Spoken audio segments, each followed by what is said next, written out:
So I would like to take opportunity and immense pleasure to introduce renowned medical oncologist Dr. Rohit Swami from Narayana Super Specialty Hospital, Jaipur. So today we have assembled here to talk about colorectal cancer, as the month is an awareness month of colorectal cancer. So a lot of, as you know, doctor, a lot of questions are there in the common people. What should be the diet and how should be the sedentary lifestyle to prevent this colorectal cancer? So I would like to enlighten us with at least next 15 minutes about this colorectal cancer. I'm representing from the patient side. Hello. Hello. Yeah.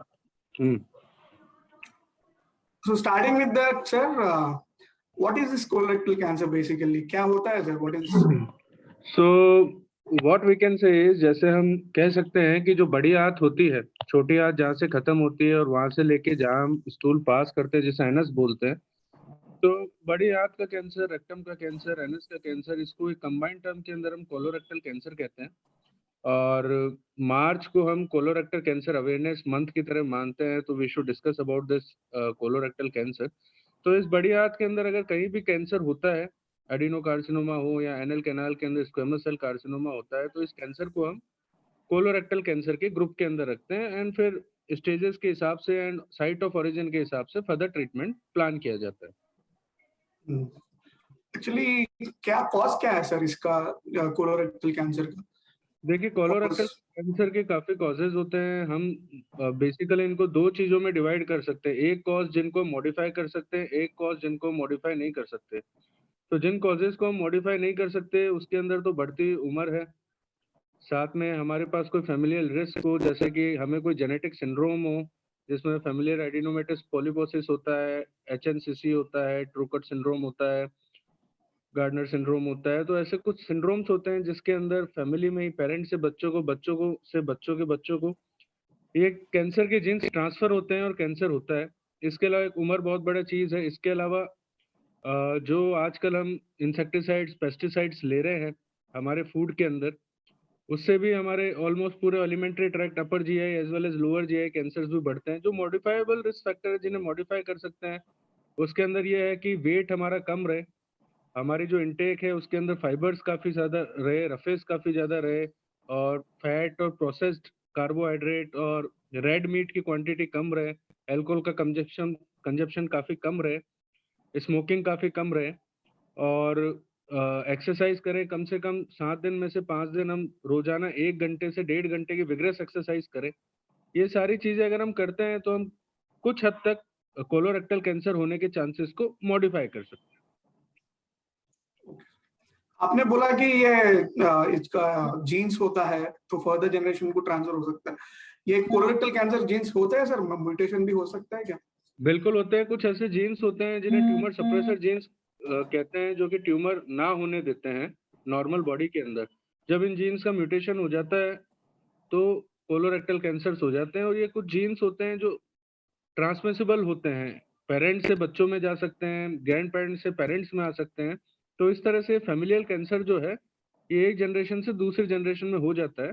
और generally familial cancer के कुछ लक्षण होते हैं, जैसे कि normally colorectal cancer जो है वो 60 की उम्र के अंदर होता है, पर अगर फैमिलियल कैंसर है, जेनेटिक सिंड्रोम है, जेनेटिक कैंसर हो रहा है, तो जनरली 45 या 45 साल से कम की उम्र के अंदर होना शुरू हो जाता है फैमिली के अंदर, और एक साथ काफी सारे फैमिली मेंबर्स इफेक्ट हो सकते हैं।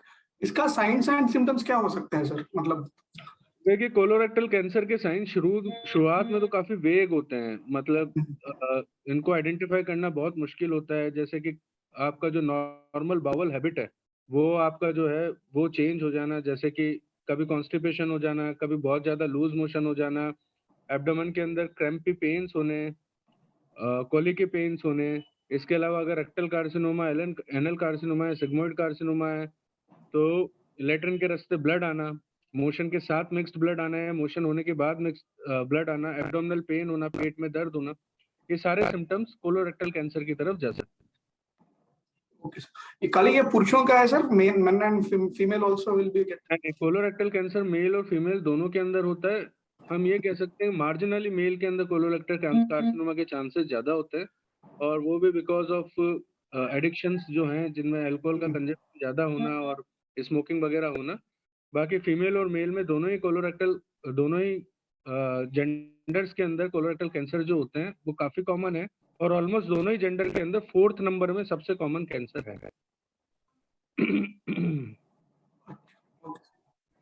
अगर हम देखें तो तो ये आप बोल रहे थे डाइट के बारे में, तो ये हाँ। रेड मीट खाने से बहुत लोग अपना इंडिया में तो रेड मीट ज्यादा इंटेक लेते हैं सर, तो इसका रेड मीट का कुछ है सर ये मतलब? देखिए बेसिकली रेड मीट से कोलोरेक्टल कार्सिनोमा बढ़ता है, ये रिस्क को मार्जिनली बढ़ाता है, इतना ज़्यादा नहीं बढ़ाता है। बट अगर रेड मीट के साथ आप कोई रफेज नहीं लेते, कोई ग्रीन वेजिटेबल, फ्रूट्स नहीं ले रहे हैं आप, आपकी डेली डाइट के अंदर 5 सर्विंग मतलब 5 आपकी डिशेज़ ऐसी जिसमें फ्रूट्स और वेजिटेबल नहीं है और रेड मीट और अल्कोहल का कंजप्शन आप बहुत ज़्यादा कर रहे हैं, तो कोलोरेक्टल कैंसर होने के चांसेस काफ़ी ज़्यादा बढ़ जाते हैं। तो ठीक है। बेटर यही है कि हम रेड मीट को अवॉइड करें। जो चीज़ें कार्सिनोजन हैं, जो नोन फैक्टर्स हैं, जो कैंसर को बढ़ा सकता है कोलोरेक्टल, वो चीज़ को अवॉइड करना ही सबसे बेस्ट है। Okay sir. और ये इसका स्क्रीनिंग और डिटेक्शन मेथड्स कैसा, मतलब क्या मतलब है सर? तो देखिए basically through out the world 4 ऐसे कैंसर्स हैं जिनकी स्क्रीनिंग अगर हम करते हैं तो हम कैंसर को बहुत जल्दी डिटेक्ट कर सकते हैं और पेशेंट को सर्वाइवल बेनिफिट दे सकते हैं।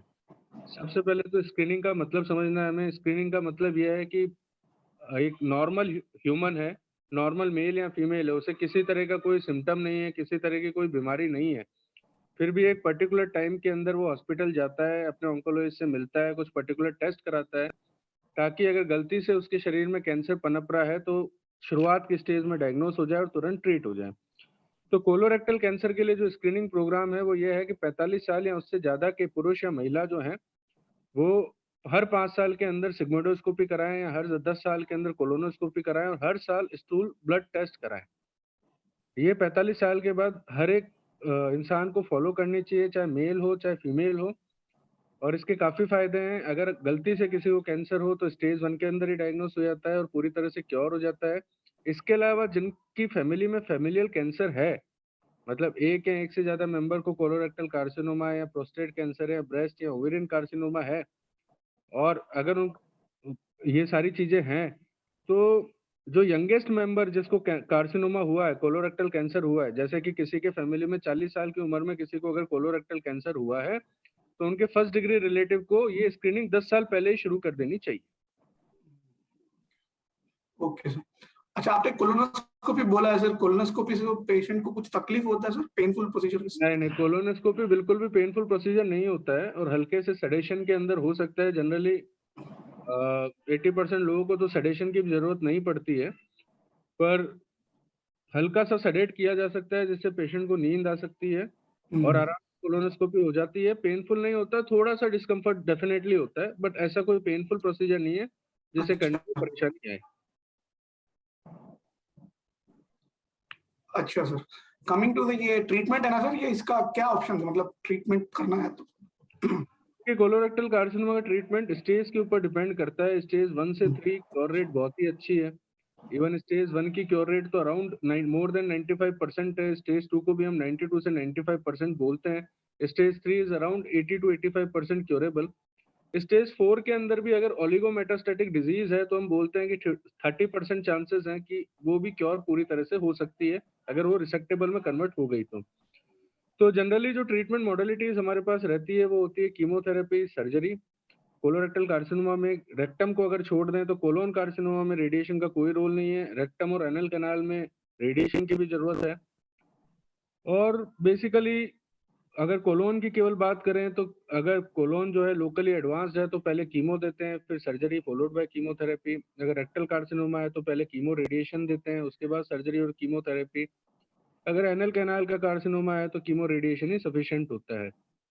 तो अलग-अलग स्टेज के हिसाब से, अलग-अलग साइट ऑफ ओरिजिन के हिसाब से अलग-अलग ट्रीटमेंट है और अलग-अलग प्रोग्नोसिस है। ये कीमोथेरेपी के वजह से कुछ साइड इफेक्ट्स होता है सर पेशेंट, मतलब मैनेजेबल है साइड इफेक्ट्स? देखिए बेसिकली कीमोथेरेपी रेजिमेंट्स 150 से 200 अलग-अलग तरीके के होते हैं। अलग-अलग कैंसर्स में अलग-अलग कीमोथेरेपी रेजिमेंट्स देते हैं और सबके साइड इफेक्ट्स भी अलग-अलग होते हैं। तो ओके। जनरली कोलोरेक्टल कार्सिनोमा में जो कीमोथेरेपी रेजिमेंट्स यूज होते हैं उनके साइड इफेक्ट्स मिनिमल होते हैं और इवन 80 से 90 ईयर ओल्ड के पेशेंट्स भी आराम से उसको टॉलरेट करते हैं। तो जो जनरली साइड इफेक्ट इनके कीमोथेरेपी रेजिमेन में आते हैं कोलोरेक्टल के अंदर, वो यही होता है कि शरीर में थोड़ी बहुत थकान, जिसे फैटीग बोलते हैं, थोड़ा बहुत हाथ पैरों के अंदर झंझनाहट, जिसे हम पेरिफेरल न्यूरोपैथी कहते हैं, और hyper sensitivity reaction during the infusion हो सकता है। ये सारे के सारे साइड इफेक्ट मैनेजेबल हैं। प्री कीमोथेरेपी, प्री मेडिकेशन भी देते हैं, पोस्ट कीमो मेडिकेशन भी दी जाती है, ताकि साइड इफेक्ट जो है पेशेंट्स को कम से कम फील हो और आराम से उनका ट्रीटमेंट जो है वो कंटिन्यू हो सके। ओके सर, ये ट्रीटमेंट जो आप बोल रहे हैं सर, ये कॉस्ट एफिशिएंट है, मतलब पेशेंट का? डेफिनेटली हर ट्रीटमेंट के अंदर हम कॉस्ट बेनिफिट रेशियो देखते हैं, और डेफिनेटली स्टेज 1 से स्टेज 3 जो क्योरेबल कैंसर है उसमें तो कॉस्ट देखना होता ही नहीं है, क्योंकि वो तो क्योर ही कर रहा है आपको, वो तो आपको benefit of life, survival benefit दे रहा है। स्टेज 4 के अंदर भी अगर हम chemotherapy, chemo plus targeted therapy और इम्यूनोथेरेपी भी बात करें, तो भी हमारा बेनिफिट का रेशियो काफी ज्यादा है as compare to cost. Definitely targeted therapy काफी कॉस्टली हो जाती है, इम्यूनोथेरेपी तो बहुत ही ज्यादा कॉस्टली है। पर अगर आप एक मेटास्टेटिक कार्सिनोमा कोलोन को 6 मंथ बिना ट्रीट किए अगर वो 6 मंथ सर्वाइव करता है, और अगर काफी ज्यादा खर्चा करके वो 4 से 5 साल सर्वाइव करता है, तो मैं तो ये कहूंगा कि इट इज कॉस्ट इफेक्टिव। एक पेशेंट को आपने 3 से 4 साल एक्स्ट्रा दिए हैं, तो it is definitely cost effective. We should go for treatment, चाहे वो स्टेज 4 ही क्यों ना हो, क्योंकि स्टेज 4 का भी 5 year survival is more than 3 years. Okay sir, thanks for clarifying some of the common doubts in the patient mind, sir. तो sir आपकी होम मैसेज क्या देते हैं, मतलब कॉमन पीपल को क्या करना चाहिए, सेडेंटरी लाइफस्टाइल, क्या क्या मैसेज देना चाहते हैं? तो मेरा मैसेज यही रहेगा कि हेल्दी लाइफस्टाइल रखनी है। सबसे पहले तो हमें अपने सेडेंटरी लाइफस्टाइल बिल्कुल नहीं होने देना है। एक्सरसाइजेस करनी है, कम से कम एक वीक के अंदर 5 दिन 1 से 1.5 घंटे तक एक्सरसाइज करनी है। इसके अलावा जो हमारा डाइट है, that should be healthy diet. उसके अंदर हमें रफेज ज़्यादा होने चाहिए, फाइबर ज़्यादा होने चाहिए। एटलीस्ट दिन के अंदर 5 सर्विंग फ्रूट्स की या वेजिटेबल्स की होनी चाहिए। रेड मीट का कंजप्शन कम करें, अल्कोहल का कंजप्शन कम करें, स्मोकिंग तो बिल्कुल ही बंद कर दें। कोलोरेक्टल कैंसर नहीं होगा तो और कोई कैंसर हो जाएगा स्मोकिंग से। इसके अलावा स्क्रीनिंग का बहुत ध्यान रखें। अगर आप 45 से ऊपर हैं तो बराबर स्क्रीनिंग कराएं। अगर फैमिली में कोई फर्स्ट डिग्री रिलेटिव आपका पॉजिटिव है, तो आप उसके डायग्नोसिस से 10 साल पहले की एज से स्क्रीनिंग शुरू कर दें। जेनेटिक म्यूटेशन टेस्टिंग और फैमिली काउंसलिंग, जेनेटिक काउंसलिंग वगैरह सब कुछ होती है आजकल। वो सारी चीज़ों का यूज़ लें, ताकि आपको पता चल सके कि अगर आपके घर में फैमिलियल कार्सिनोमा है तो आपको कितना % रिस्क है लाइफ के अंदर कैंसर होने का। इसके अलावा अगर कोई भी सिम्टम हो, अगर पर रेक्टल ब्लीडिंग हो, पेट में दर्द हो, बार बार दर्द हो, ब्लैडर बाउल हैबिट अगर आपकी जो है वो चेंज हो गई है, तो एक ना एक किसी ना किसी डॉक्टर को, चाहे फिजिशियन को ही दिखाएं जरूर। उसको इग्नोर ना करें symptoms. Okay, sir. Thank you, sir, for the valuable time and enlightening us this colorectal cancer Thank everyone for listening. Thank you, sir. Thank you very much. धन्यवाद सर। Thank you. Pranam.